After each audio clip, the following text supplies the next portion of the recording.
미래를 보는 창, JTB. 안녕하세요. JTB 제이입니다.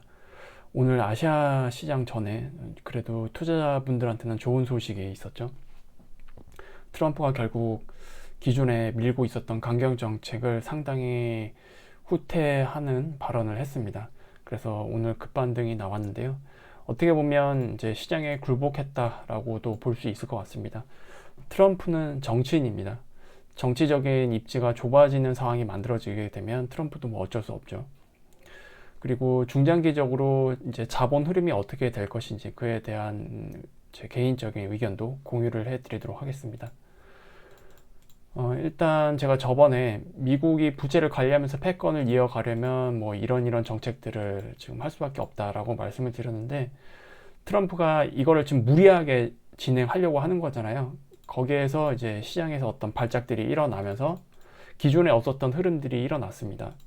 그리고 그러한 자본 흐름은 결국 시장이 미국을 떠날 수도 있다, 미국을 고립시킬 수도 있다, 이런 쪽으로 좀 반응을 했어요. 10년물 국채 금리가 갑자기 튀고 국채 가격이 떨어진 거죠. 채권을 이제 팔고, 그리고 달러 인덱스도 이렇게 급락했다라는 얘기는 채권을 팔아서 그거를 달러로 쥐고 있는 게 아니라 달러도 다른 통화로 바꿔서 그냥 나갔다는 얘기입니다. 그러니까 자본 이탈이죠, 어떻게 보면.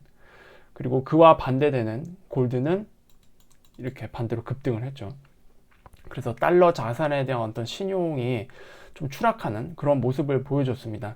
그런데 오늘 트럼프가 다시 그 강경 정책을 철회하는 그런 발언을 하면서 달러 인덱스가 갑자기 이렇게 급반등을 했고요. 금 가격도 단기적으로 이제 고점이 만들어지는 형태의 흐름을 보여주고 있습니다. 좀 요약을 해보면, 시장은 미중 간의 협상을 일단 가장 중요하게 생각을 하고 있다고 말씀드렸죠. 결국 이게 패권 전쟁이기 때문에 미중 간의 협상이 어떤 식으로 마무리되는지가 좀 중요한데, 지금 진행되는 흐름을 보면은 시장의 신뢰를 잃었어요, 트럼프의 그 강경 정책들은. 그리고 이런 강경 정책들은 기존 체제를 흔드는 거거든요. 근데 시장은 이거를 원치 않는다라고 이야기를 하고 있는 뜻입니다. 그리고 시장은 이게 패권 전쟁이라는 거는 다 알고 있어요. 그런데 상식적이고 질서 있는 싸움을 원한다라는 뜻이 되겠죠. 그렇지 않으면 자본은 미국을 떠날 수도 있다. 그리고 트럼프 일기 때 써먹던 페드 압박도 이제는 통하지가 않아요. 그러니까 트럼프의 모든 비상식적인 정책을 이제는 시장이 대놓고 싫어하고 있는 상황입니다. 그렇다 보니까 트럼프는 정치적으로 입지가 좁아질 수밖에 없고요. 이거를 계속 방치할 수는 없겠죠. 결국 트럼프도 강경 정책을 철회할 수밖에 없는 그런 상황에 놓이게 됐다. 그리고 미중 간에 지금 물밑 협상이 진행되고 있어요. 근데 이런 형태는 트럼프가 원하는 게 아니었죠. 왜냐하면 트럼프는 탑다운 방식의 협상을 원하는 거고, 그래서 시진핑을 직접 만나서 거기서부터 시작하겠다라는 입장이었고, 그리고 시진핑 같은 경우는 이제 기존 체제에서 거의 보편화된 방식이죠. 바텀업으로 일단 실무진에서 협상을 다 하고 대통령 간의 만남은 일단 최종 도장을 찍는 형태, 그런 거를 원하는 건데, 이 부분에 있어서도 결국 실무 협상 먼저 하는 그런 방식으로 지금 진행되고 있습니다. 그래서 트럼프가 원하는 방식의 협상도 이건 아닐 거예요. 근데 지금 뭐 어쩔 수 없죠. 입지가 지금 줄어들고 있기 때문에. 그리고 관세는 결국 상당히 완화될 것이다 라고 확실히 공식적으로 트럼프 입으로 이야기를 해줬고요. 그리고 파월에 대한 해임, 이 부분을 트럼프가 스스로 SNS에 올렸어요. 근데 이제 와서 파월 해임할 생각 전혀 없다, 완전히 꼬리를 내렸습니다. 그래서 확실히 지금 트럼프는 상당히 좀 위축됐다, 시장의 이런 반응을 전혀 예상을 못했던 것 같아요. 그래서 이제는 이 관세 관련된 정책들은 뭐 사실상 거의 뭐 마무리되는 수준이 아닌가 그렇게 생각을 합니다. 그리고 아무리 못해도 이번 분기죠, 2분기 이 안으로 미중 간의 협상도 다 마무리가 될 가능성이 높겠다, 이렇게 보시면 될 것 같습니다. 이제 중요한 건 뭐냐면 이제 이런 것들이죠. 관세 정책은 이제 거의 마무리되는 수준으로 넘어간다고 해도 트럼프 정책 이슈로 기업들의 투자들이 지금 다 위축됐습니다. 그래서 최근 시작된 어닝 시즌, 이거를 과연 어떻게 소화할 것인지가 굉장히 중요할 거고요. 그리고 1분기 기업 실적도 중요하긴 하겠지만 이제 가이던스가 너무 중요해진 거죠, 이렇게 되면. 트럼프의 이런 정책 피벗 하나로 이 모든 상황들을 뒤집을 수는 없습니다. 어쨌든 미국은 올해 경기 둔화는 맞으니까요. 그리고 10년물 국채금리 이게 다시 원래대로 돌아왔어요. 이거 차트를 다시 한번 볼게요. 10년물 국채금리를 딱 보면은 이제 이 시점이 본격적인 관세 정책의 시작점이었죠. 근데 여기로 정확히 돌아왔어요. 이 시기로. 중간에 이렇게 반응하기도 하고 이렇게 반응하기도 했지만 결국 이 영역으로 다시 돌아왔습니다. 참 허무하겠죠. 트럼프 입장에서는. 트럼프는 10년물 국채금리가 이렇게 내려가길 바랬을 텐데 뭐 10년물 국채금리도 결과적으로 컨트롤할 수 없게 된 상황이 돼버렸습니다. 그렇기 때문에 이런 높은 금리 환경 속에서 미국은 올해 돌아오는 재무부의 채권 만기가 꽤 많거든요. 이거를 이제 재발행해야 되잖아요.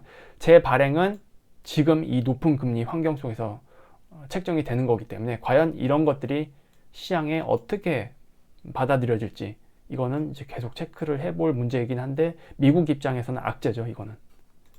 그리고 트럼프가 강경 정책을 철회하더라도 어쨌든 관세는 적용돼요. 관세가 아예 0으로 되는 건 아니잖아요. 그래서 이 부분이 어쨌든 적용이 될 거라는 거, 그리고 정부의 재정 지출도 줄일 거예요. 그래서 이런 환경에서는 민간 영역이 과연 얼마나 잘 버틸 수 있을 것인지 이것도 우리가 체크를 해봐야 됩니다. 왜냐하면 기존 23년, 24년은 높은 금리임에도 불구하고 정부 주도로 경기 부양을 너무 공격적으로 했단 말이에요. 그래서 23년, 24년과 같은 환경에서는 이제 완전히 후퇴하는 거죠. 이런 시기는 이제 안 와요. 그래서 이런 영역, 이런 환경에서의 민간이 과연 얼마나 잘 버틸 것인지 이게 상당히 좀 중요할 것 같습니다. 그리고 부채 한도 협상과 감세 정책 이게 또 남아 있잖아요. 이게 5월달, 6월달에 진행될 거예요. 이 부분도 채권 시장이 있어서는 좀 악재죠. 그래서 이것도 어떻게 채권 시장이 반응할지. 결국 채권 시장이 그래도 계속 중요할 텐데 요것과 그리고 요거 이 두 개가 모두 채권 시장의 악재입니다. 정부 부채 이 문제는 결코 벗어날 수가 없어요. 미국이. 이거는 이제 단기적인 흐름도 아니고 중장기적으로 계속 압박을 할 겁니다. 그래서 이런 흐름 때문에 결국 큰 줄기에서는 미국으로의 자금 쏠림 현상 사실상 피크 아웃 됐다. 이렇게 보시면 될 것 같고요. 그리고 아까 말씀드렸다시피 이제는 정부가 그렇게 공격적으로 부양을 할 수 없는 상황이잖아요. 부채 문제가 해결이 안 되니까. 그래서 더더욱 미국으로의 그 자금 쏠림 현상은 사실상 이제는 힘들다.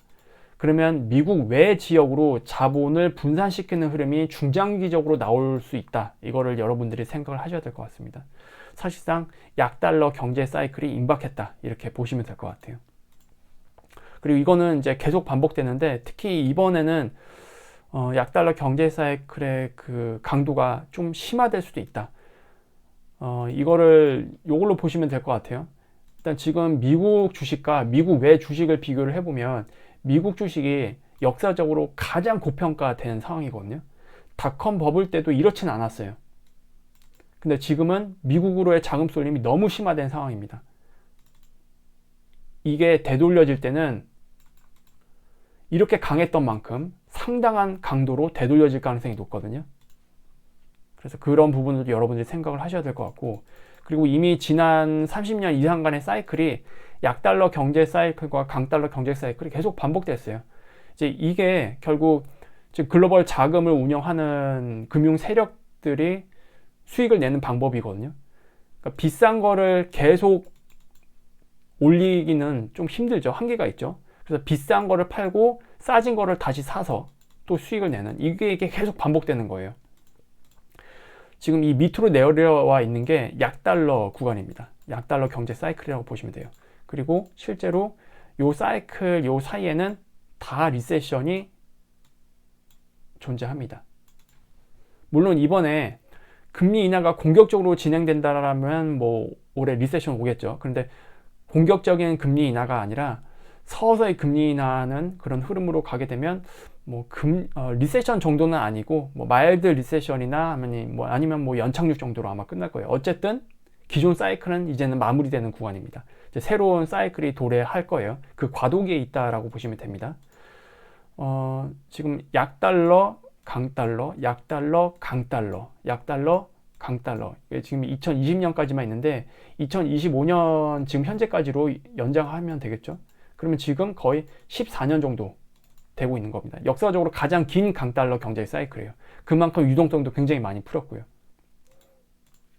그래서 강달러 구간에서 미국 주식이 다른 나라 주식에 비해서 강쟁했던 강한 모습을 보이게 되는데 이제 이게 반전이 된다. 그렇게 보시면 됩니다. 이게 이제 이렇게 될 거예요. 이렇게. 그래서 약달러 경제 사이클이 임박했다.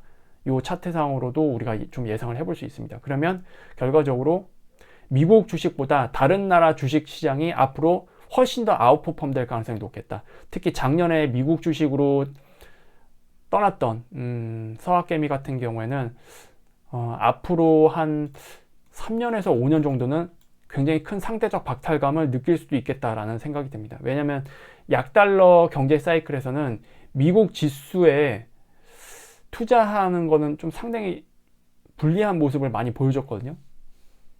이제는 미국 시장 같은 경우는 기업을 얼마나 잘 고르느냐, 종목 싸움이에요. 기존 약달러 경제 사이클에서는 대부분 미국 시장에 지수에 투자하시는 분들이 큰 재미를 못 봤어요. 기회비용만 많이 날리는 그런 모습을 보여줬고, 약달러 경제 사이클에서는 결국 미국에 투자하려면 종목을 잘 골라야 되는 좀 난이도 높은 시장으로 바뀌거든요.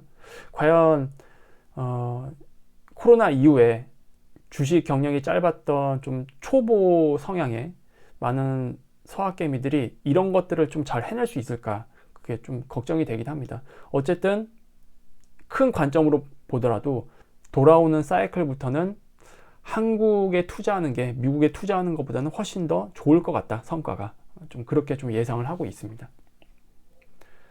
앞으로도 이 10년물 채권 금리는 좀 미국의 어떤 정부 부채 관점에서 불리하게 작용될 가능성이 높아 보이거든요. 어쨌든 트럼프가 컨트롤에 실패를 했잖아요.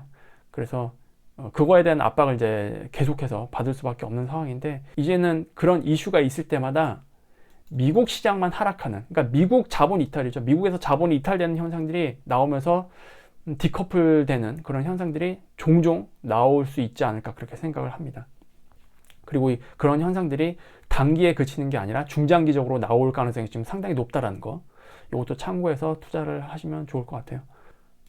그래서 오늘은 이렇게 좀 마무리를 해보도록 할게요. 다음에 더 좋은 영상으로 또 찾아뵙도록 하겠습니다. 감사합니다.